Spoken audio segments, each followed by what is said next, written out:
ना झुका है ना झुकने देंगे तिरंगे की शान को, ये गवारा नहीं हमें कि कोई आंख तरे रे हिंदुस्तान को। अभी भी समय है जिनपिंग, संभाल ले अपने चाइना और अपने ईमान को। तो चाइना वालों, चीनी में घोल घोल के आपको पी जाएंगे, चीनी की तरह शरबत बना के आपका। हल्के में मत लो, कहाँ जाओगे पता भी नहीं चलेगा। तो नमस्कार और आप देख रहे हैं न्यूज़ पैकेट और आप लोगों के साथ कुलदीप। चीन और भारत के बीच में झड़प हुआ है और भारत की सेना ने मुंहतोड़ जवाब दिए हैं और हमारे साथ हैं अभिषेक शर्मा जी। हम इनसे बात कर लेते हैं कि भारतीय सेना किस तरीके से उन गद्दारों को जिस तरीके से लखेद कर उन्हें बाहर भगाया है। चीन और भारत का जो सीमा है उसके जहाँ पे झड़प हुई थी वहाँ पे जिस तरीके से चीनी सैनिक भारत में आने का प्रयास कर रहे थे, लेकिन भारतीय सेना ने उन्हें जवाबी मुंहतोड़ जवाब देने के बाद उन्हें चीन भेज दिया। तो क्या कुछ कहेंगे जो ये झड़प हुआ है? देखिए, मैं चाइना से यही कहना चाहूँगा इस संदर्भ में कि ये 1962 का भारत नहीं है, ये भारत 2022 मोदी का है। ये उस 1962 का भारत नहीं है कि कोई हमारे मानसरोवर और कोई हमारे ज़मीनों पे कब्जा करे और हम ये कह के छोड़ दें उसको कि ये तो बंजर ज़मीन हमारे किसी काम की नहीं है। 1 इंच भूमि भी भारत का दुनिया में कोई ऐसी शक्ति नहीं है जो ले सके।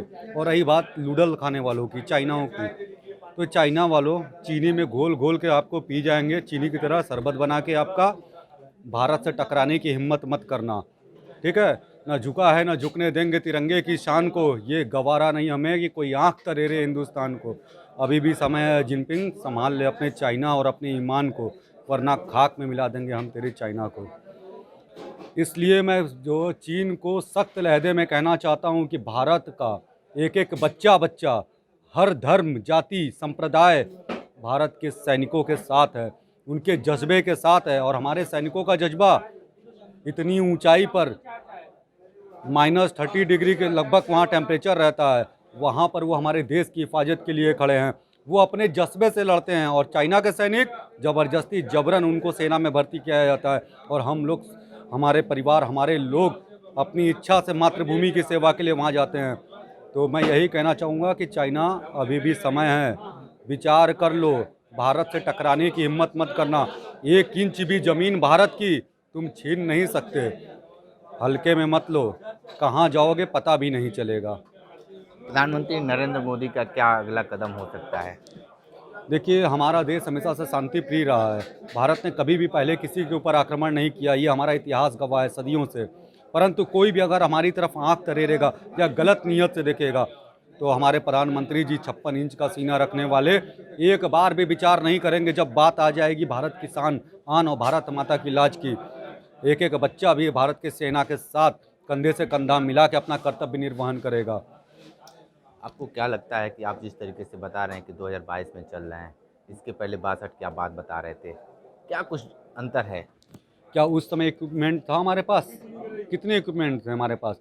गन भी ऐसी थी कि एक बार ऐसे अपलोड करो और एक बार चलाओ, उसके बाद दोबारा फिर उसमें गोली डालनी पड़ती थी। उस समय 62 की लड़ाई हुई थी, हमारे पास इक्विपमेंट नहीं थे, हमारे पास साधन नहीं थे, फिर भी हमारी सेना ने उनको रोक के रखा। और भी मौका अगर मिलता, अगर नहीं रुका गया होता जवाहरलाल नेहरू के समय में, तो भारत हारता नहीं।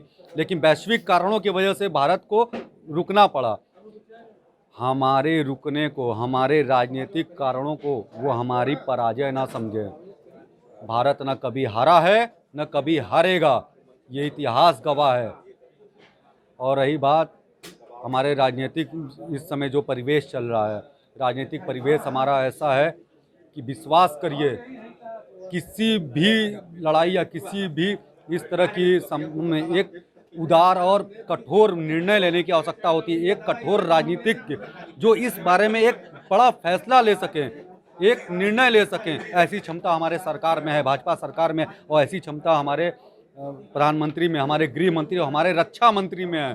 तो चाइना अपने दिमाग से निकाल दे। एक छोटा सा देश पे कब्जा तो जो करने का सपना वो देख रहा है, तो क्या नाम है उसका, चाइना, लेकिन उस पर भी वो नहीं कर पाई। भारत तो इतना विशाल देश है, सपने उसके सामर्थ्य के बाहर की बात है। और अगर वो प्रयास भी करता है तो इस बार उसको इतना मुंह तोड़ जवाब दिया जाएगा कि हजारों सालों में ये इस हार को सह नहीं पाएगा।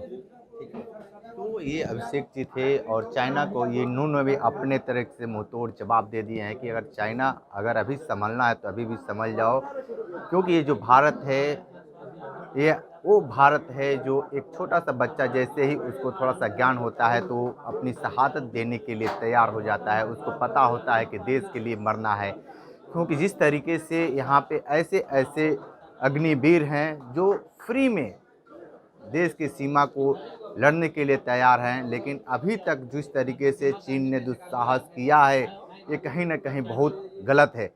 ये रिपोर्ट हम बनारस से दे रहे थे। हमारे साथ बने रही न्यूज़ बकेट के साथ। हमें दीजिए इजाजत। नमस्कार। पेश है न्यूज बकेट हिंदी मासिक पत्रिका। पढ़ें इस महीने की पूरी खबर विस्तार से हमारे न्यूज बकेट की मैगजीन में। हमारी ई मैगजीन को मुफ्त में पढ़ने के लिए अभी लॉगिन करें www.newsbucket.in पर। इसके अलावा रोज की ताज़ा खबरों के लिए हमारे YouTube चैनल को तुरंत सब्सक्राइब करें।